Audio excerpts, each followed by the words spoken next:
I want to share with you something that I listened to this morning. I was watching a beautiful rendition of the song, It Is Well With My Soul, on GodTube, a Christian kind of YouTube. And the artist that was singing this song is called Whitney Phillips.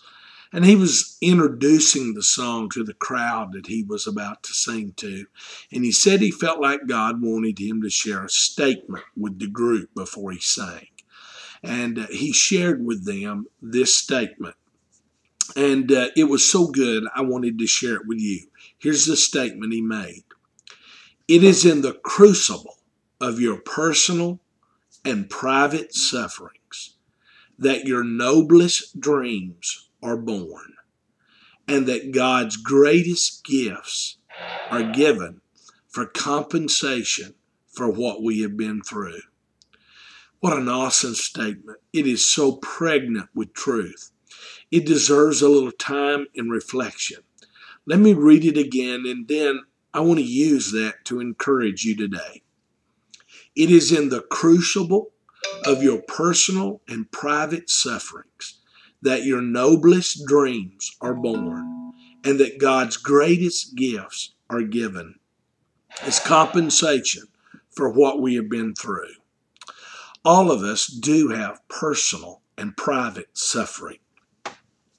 I never cease to be amazed at what people go through in the solitude of their personal lives. On the outside, a person can look completely normal. When you walk up to them and meet them and have a conversation with them, it seems like everything is well. Yet in their heart, a battle is raging. It may be a family crisis. It may be that a relationship has boiled out of control. It may be that their personal finances have put a strain on them that shows no signs of release. It may be that there are internal demons that are tormenting them, using their own personal struggles and weaknesses as ammunition. Quite often on a given Sunday morning, I will be bouncing around the room, smiling, shaking hands, greeting people. Everybody else is excited and filled with expectation about the day of worship they're about to experience. They're encouraged by being with fellow believers and having the chance to reconnect to a church family after a long week. Really, it's a room filled with joy. Then I approach somebody with that same sense of joy and enthusiasm to hear them say, "Hey, Jack, please pray for me.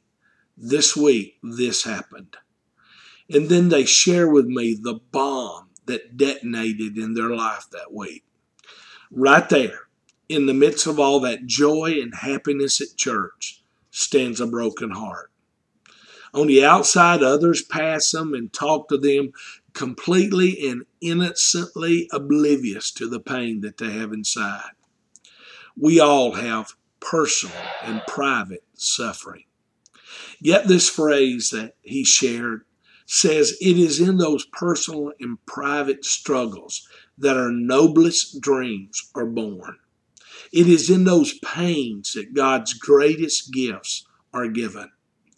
I think about the diamond that is produced by years of struggle inside a recessed mind. Our lives are much the same way. The sparkle is often brought through struggles. I know I've often found that to be true in my life. It is in the pain that we discover God, and we discover God's best. It's much like the pains of childbirth that are agonizing, yet they produce the thrill of birth and the gift of a child. In the same way, our pain and suffering can produce for us nuggets of spiritual wealth. The Apostle Paul wrote it like this in 2 Corinthians 4:17. He said, "For our present troubles are small and won't last very long. Yet they produce for us a glory that vastly outweighs them and will last forever." I like that. The glory far outweighs the temporal, personal, private wars that we fight. That entire chapter, 2 Corinthians 4, is so wonderful about these struggles. He writes in verse 7, "We now have this light shining in our hearts, but we ourselves are like fragile clay jars containing this great treasure." Paul describes our own bodies and lives as fragile clay jars that can be broken so easily. So as such, we're susceptible to the pain of these bodies and of the pain of the fallen world. As a result, we can't depend on our own abilities or intellect to get us through life. He said at the end of that same verse, "This makes it clear that our great power is from God, not from ourselves." He talks about those personal battles we face. He describes them in the whole section of Scripture beginning in verse 8. He says, "We're pressed on every side by troubles, but we're not crushed. We're perplexed, but not driven to despair. We're hunted down, but never abandoned by God. We get knocked down, but we're not destroyed." Those internal struggles and those outside influences can wage war on us, but they cannot defeat us. They can wage war on our souls, but they cannot kill our spirits. He concludes this great chapter by saying in verses 16, 17, and 18, "That is why we never give up." Let me read that again. That is why we never give up. Though our bodies are dying, our spirits are being renewed every day.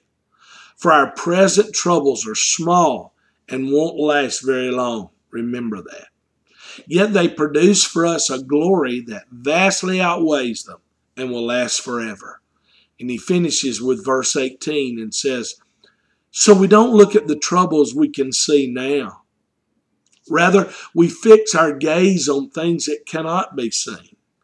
For the things we see now will soon be gone, but the things we cannot see will last forever." Here's Paul's advice to us. He says to those of us who are struggling today to not focus on the temporal struggles, but to set our gaze on the eternal outcome of those struggles. Here's a great thought for today. God is in control of my life, even when it seems like it's falling apart. Here's a good prayer to pray today. God, help me not to focus on the things around me and in me that seek to pull me apart. Help me to set my sights on you and the eternal joy that was set before me. I trust God will bless you and encourage you today.